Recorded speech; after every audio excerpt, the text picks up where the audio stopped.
ডিসি-সচিবের সাথে তার সম্পর্ক ছিল এবং সম্পর্কের যেই ব্যাপকতা ছিল, ব্যাপকতার কারণে এই একটা নৃশংস ঘটনা ঘটেছে এবং একজন হাফেজ নিহত হয়েছেন। এবং তার এই ঘটনার প্রেক্ষিতে আজকে সিনিয়র জুডিশিয়াল ম্যাজিস্ট্রেট মাইনুদ্দিন কাদের সাহেব আমাদের এবং আসামিপক্ষের বক্তব্য শোনার পর উনি এই মর্মে সিদ্ধান্ত নেন যে এই প্রকৃত ঘটনা এবং অস্ত্র উদ্ধার ককটেল কীভাবে আসলো সেটা কীভাবে আসলো সেই ঘটনা উন্মোচনের জন্য এবং এই আসামিকে যাতে হাইকোর্টের মহামান্য উচ্চ আদালতের নির্দেশক্রমে 4 দিনের রিমান্ড মঞ্জুর করেন।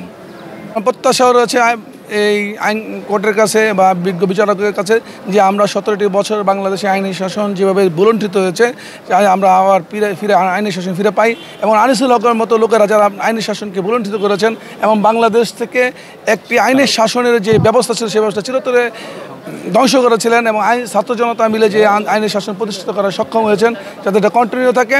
এবং এই আনিসুল হক সেই লোক যে নারায়ণগঞ্জ জেলা আইনজীবী সমিতিতে উনি আমাদের প্রকাশ্যে বলেছিলেন 1 কোটি টাকা দান করবেন, উনি 1 কোটি টাকা অনুদান দিবেন, কিন্তু অদ্যবধি পর্যন্ত তিনি 1টি টাকা অনুদান দেন নেই। তিনি অত্যন্ত মিথ্যাবাদী এবং মিথ্যাচার করেই তার অভ্যস্ত এবং এই তার অভ্যস্ততার কারণেই বাংলাদেশে একটি 17 বছরের স্বৈরশাসক ছিল এবং ছাত্র জনতা মিলে এই স্বৈরশাসকদের বিতাড়িত করেছিল। সেই লক্ষ্যেই আজকে বিজ্ঞ আদালত ন্যায় বিচার করেছেন এবং আমরা মনে করি ন্যায় বিচারের কারণেই আজকে আনিসুল হকের এই তথ্য উদ্ধারের জন্য 4 দিনের রিমান্ড মঞ্জুর করেছেন। নারায়ণগঞ্জের গত বৈষম্য বিরোধী ছাত্র আন্দোলনের সময় নারায়ণগঞ্জের সিদ্ধিরগঞ্জে একটি ঘটনা ঘটে। সেখানে আজকে যে বাদী, সেই বাদীর শ্যালক একজন হাফেজ, সেই হাফেজ সুলাইমান, যার বয়স ছিল মাত্র 19 বছর, সেই সুলাইমানকে আপনার গুলি করে হত্যা করা হয় এবং ওখানে মুহুর্মুহু বোমা বিস্ফোরণের ঘটনা ঘটানো হয়। সেই কারণে একটি মামলা হয়। সেই মামলায় আজকে যে সাবেক আইনমন্ত্রী আনিসুল হক, তার নামটা এজাহারে 3 নম্বরে আছে। তাকে আজকে এই মামলার তদন্তকারী কর্মকর্তা 7 দিনের রিমান্ডের আবেদন করে একটি দরখাস্ত প্রেরণ করে এবং আবেদনকারীও নিজেও উপস্থিত ছিলেন। আজকে এই মামলার মধ্যে শুনানি অনুষ্ঠিত হয়। আমাদের সিনিয়র জুডিশিয়াল ম্যাজিস্ট্রেট মাইনুদ্দিন কাদের সাহেবের আদালতে শুনানি অনুষ্ঠিত হয়।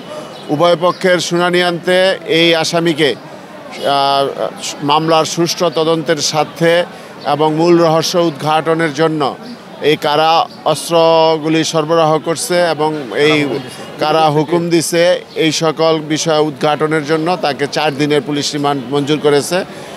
তো আশা করি এই রিমান্ডের মাধ্যমে এই মামলার যে মূল রহস্য, সঠিক তথ্য সেগুলি উদ্ঘাটিত হবে। আসলে এই নারায়ণগঞ্জের আইনজীবীরা কিন্তু এই আনিসুল হকের প্রতি অত্যন্ত ক্ষুব্ধ।